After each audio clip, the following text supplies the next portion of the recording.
మన రిలేషన్షిప్స్,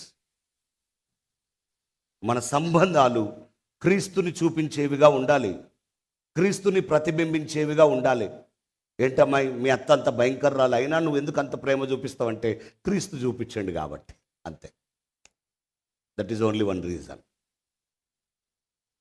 లేకుంటే నా ప్రేమకు ఆమె ఏం అర్హురాలేం కాదు, మా కోడలేం అర్హురాలు కాదు, మా అత్తేం అర్హురాలు కాదు, మా అన్న మా చెల్లె అర్హురాలు కాదు, కానీ క్రీస్తు నన్ను ప్రేమించండి కాబట్టి, క్రీస్తులాగా నేను ప్రేమించాలి కాబట్టి. మనమేమో ఎదుటోళ్ళ మీద మనకు ఒక అభిప్రాయం, ఎదుటోళ్ళ లోపాలు చూస్తాం, ఎదుటోళ్ళ లోపాలు చూసి ప్రేమించే వాళ్ళుగా తయారయ్యాం. బైబిల్ ఏమో ప్రేమ అనేక పాపములను, చెప్పండి, కప్పునంటేనే మీ ప్రేమను ఏం కప్పుతలేదు, అంత క్లియర్గా చూపిస్తుంది మీకు. ఎప్పుడు నువ్వు నిజంగా ఒక వ్యక్తిని ప్రేమిస్తే వారి పాపాలు కప్పబడాలి, నీకు కనబడొద్దు అవి. నీకేం అన్నీ అవే కనబడతాయి, కళ్ళు మూసుకుంటే అవే గుర్తొస్తాయి. నువ్వు ఆల్రెడీ కొంతమంది మీద ఒక అభిప్రాయం కలిగి ఉన్నావు, ఆ అభిప్రాయంతో ప్రేమిస్తావు, అభిప్రాయంతో మాట్లాడతావు, ఆ అభిప్రాయంతో ఉంటావు వాళ్ళతో.